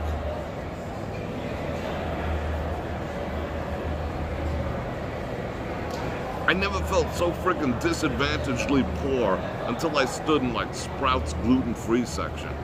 It's like what? One roll, $19. One of these, oh, gluten-free crackers, like gluten-free saltines. They're like $1.50 if they're not gluten-free, Nabisco. You get the gluten-free ones at like $45. You're just like, okay, I'm doomed. You got me. I mean, I couldn't. Okay, when the apocalypse comes, this year it's probably gonna be an apocalypse. I can't eat ramen because I can't eat ramen. So what am I gonna eat? I'm just I gotta go all friggin' freaky deaky out there. Anyway, I'm digressing.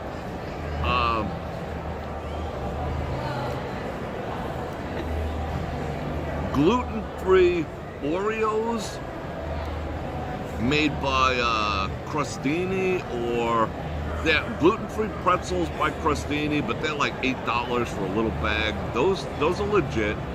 Gluten-free Walmart Great Value gluten-free Oreos. You cannot tell the difference between those. Those things are good. You put them like right next to regular Oreos, nope, you're not telling the difference. And I ain't telling the difference, except I'm not gonna die. Those taste good, and their own brand of macaroni and cheese. Gluten-free. They, with the gluten-free shells and all that. Who's that back there? It's freaking good. Those are like my small little joys in life. Yes, there used to be a chain of marinated pork chops. Ooh, I like pork chops. See, I could eat, that's the cool thing though. I could eat all the meats. I could eat all the meats every day. Flavored ice water, there's nothing wrong with that. Ice water is good for you. Yeah, CO2 into your, because you're chugging it. It's not like all the bubbles of CO2 are bursting in your mouth. I mean, in some people, this is another thing. I know there's something addictive about it, because some people, if you sit out their Pepsi and it goes flat and there's no CO2 in it, because it's CO2, there's no CO2 in it, they toss it. They're like, oh, this shit's flat. It's like garbage now because it's flat. Why? So the CO2 is the experience of feeling that. To me, it feels like acid eating my tongue, but CO2, and because I don't drink soda, so when I drink soda, it feels like battery acid in my mouth. I'm like, bleh. But the CO2, it's not all popping. You're taking that down into your gut, and then where's it going? So the CO2 bubbles of the carbonization are like, they're popping inside your stomach, and somehow working its way into your digestive system and into your bloodstream, like pure CO2? That can't possibly be good for you. I can't think. Okay, see, the little BB guns that take the CO2 thing, we all had them when we were kids, right? Would you take a CO2 and just huff it? It can't possibly be good, but we're drinking it. We're like mainlining CO2 into your bloodstream via pop and soda. It doesn't seem right. He was onto something. He woke me up because I've been all about, I'm telling you, I've developed that fondness for drinking carbonated water. I don't know, it's no frickin' different from flat water. But I think CO2 must be a little bit addictive or something. Yeah, ripping up your esophagus. Yeah, look what happens when you put Mentos and soda. It's like, yeah, Whippets. Whippets are messed up. I gotta admit, I do like cream soda. There's nothing like, like 10 scoops of vanilla ice cream and a cream soda. Yeah, no Pop Rocks. Yeah. Flourless chicken cake. Yeah, I mean, I saw Val Marie posted a couple of gluten-free recipes. Yes, I'm gonna try them, but I bet it's not like gonna be like the store, but it'll be a good substitute. It'll scratch that itch. You know what I'm saying? Ooh, cream cheese to it with a on turkey. That sounds good, actually. You know what I had for lunch? 3 giant scoops of peanut butter in a bowl with 1 giant scoop of raspberry jam, preserves. Not jam, preserves. And I mix it up like peanut butter and jelly and I eat it. Yay. I mean, it's good. It's delicious, but, you know, without the bread, it's kind of weird. Yeah, Tom, I mean, I had no idea. I mean, I'm going to do the research. I'm not ready to call it, you know, fact yet. But the more I thought about it, when my friend said that, you know, we were commenting on drinking carbonation. And he's like, he knows a lot about health. You know, he does. He knows more than me. Most likely. And I think so. Well, different, we know different stuff about the body. He was like, one of the first signs of carbonation, like being jacked up, is you notice it in your skin, he was saying. And I was just like, I've been noticing my skin way more dry since I started doing the carbonation. I've been noticing that. You know, I mean, it is apparent, even though, I mean, you can see my skin looks pretty good. And that's all Tiege Hanley for the most part, and taking care of my skin over the years. But like, you know, after I get out of the shower, I've been noticing like dry skin, and I never ever had that.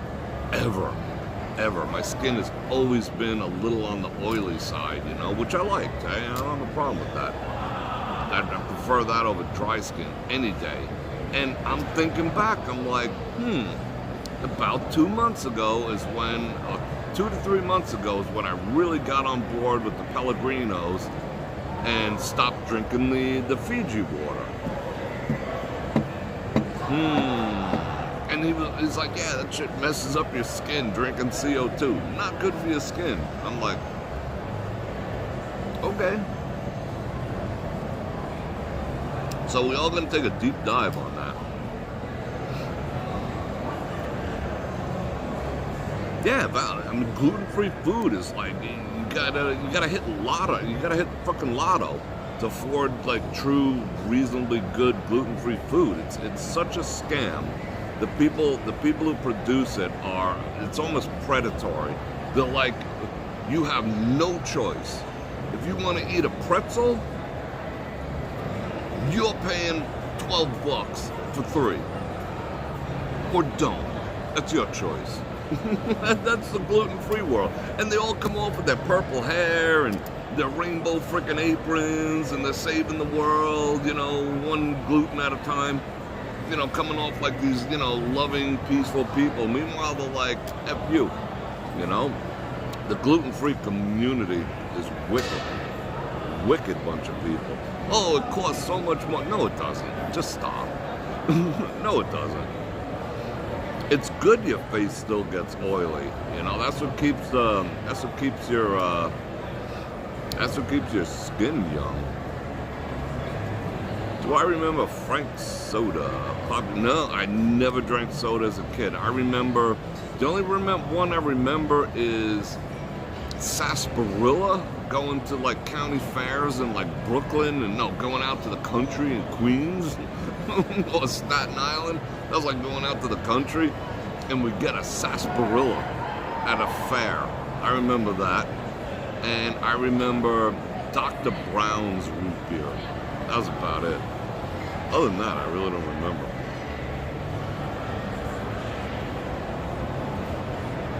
Yeah, I mean, corn syrup and high fructose corn syrup, you know how I feel about that.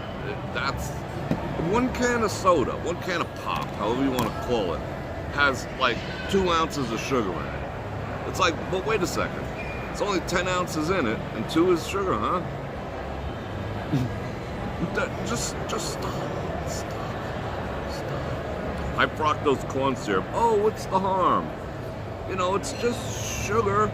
Well, it's a form of sugar that does not require digestion. So you put it in your body, Your stomach's like, someone else ate this already, so we don't have to process it. And where does it go? Straight into your bloodstream and straight into your fat cells. It's just like mainlining fat. Yeah, well, feeding your fat cells. And it's not good for your brain either. Even though your brain does require sugar. Your brain does require sugar. People who don't eat, you can get stunad, you know, not having enough sugar. Let's see, what else are we talking about? What else? We're going down so many different roads. Oh, let me see if I can find something real quick. Hold on. We were talking about vehicles for a while. Let's see what's what. Would you believe they had us doing this shit like a couple years ago? Wait, let me see if we can focus. Hold on. I'm finding these weird ass old pictures. Would you believe they had us doing that? Washing our freaking money before we figured out what's what. Holy shit. It's the end of the world. Alright, I'm gonna find that picture real quick. Hold on. Sarsaparilla at Big Nose K. Yeah. Big nose. She didn't really have a big nose. She had a big butt. She didn't have a big nose. Alright, I gotta find this picture. Hold on. We're going. Oh, wait. I'm impressed. We're going all back in time up in here. Where is my pictures? I'm gonna find it. That's me doing Squid Games. That was the cool Squid Games, not the friggin' freaky deaky one now. Oh, it's gotta be here. Come on. Where is it? I'll find it. You chill amongst yourselves. Da-da-da-da-da.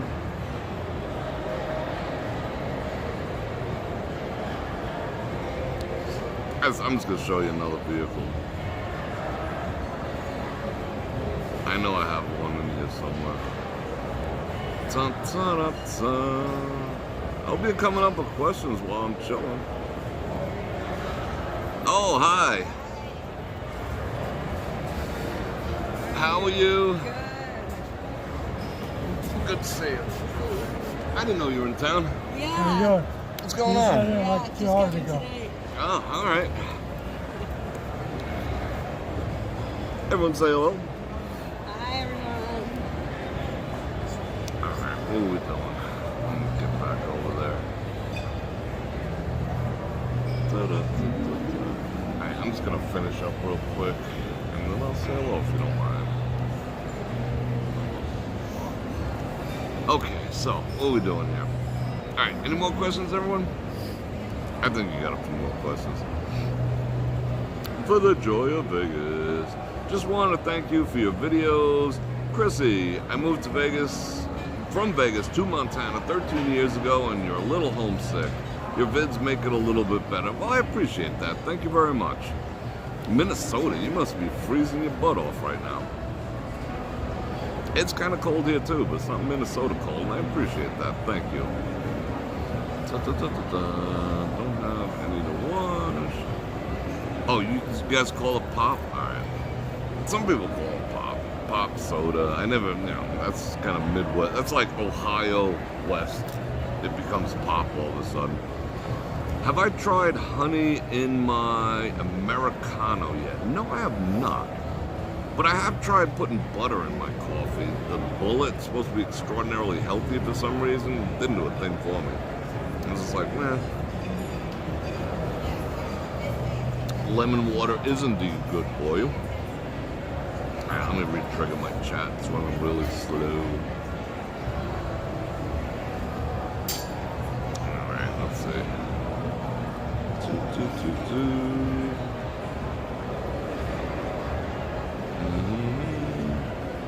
You guys out of questions already? Come on.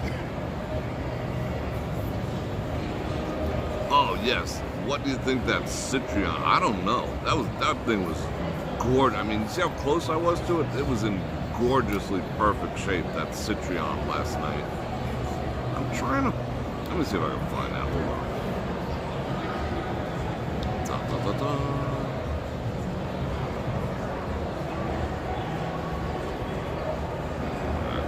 find it. Let's see. I've been screenshotting.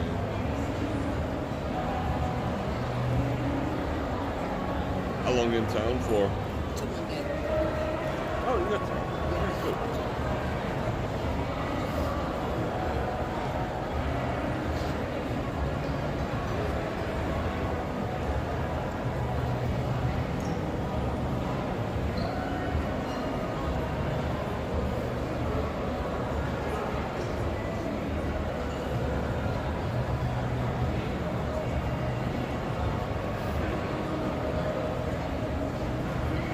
I can't find it. I gotta separate all my vehicles one day. I'm gonna look at them all.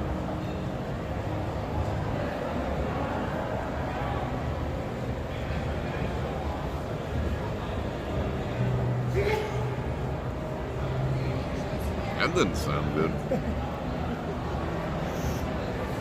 I can't believe it. Okay. Give me one more shot. Oh, there it is.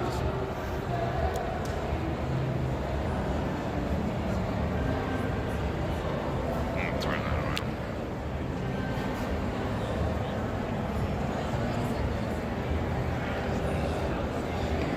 That was my bike.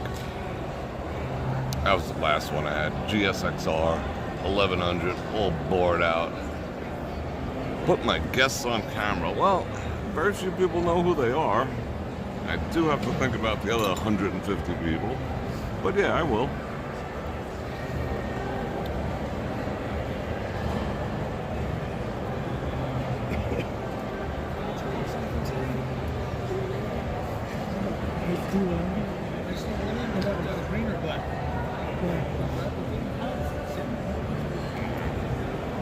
Alright, you guys want to say hello? Hi, everyone. No, Hi. this is the one you want to see.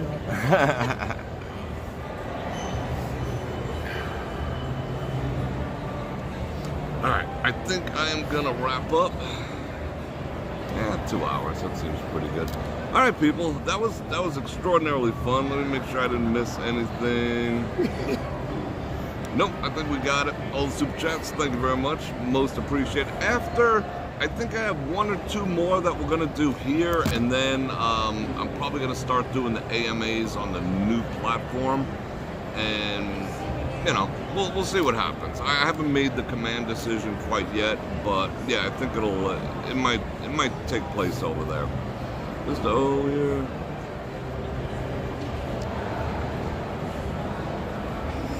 Oh really? I'm kind of. I could be entertaining. What, like funny, like a clown funny? What's good with that?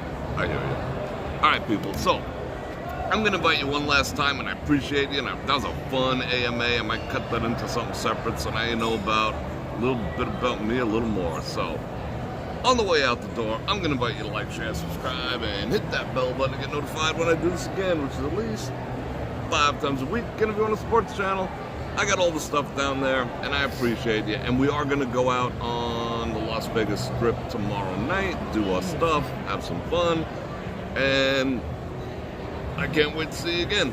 And on that note, Bror Fredrik out.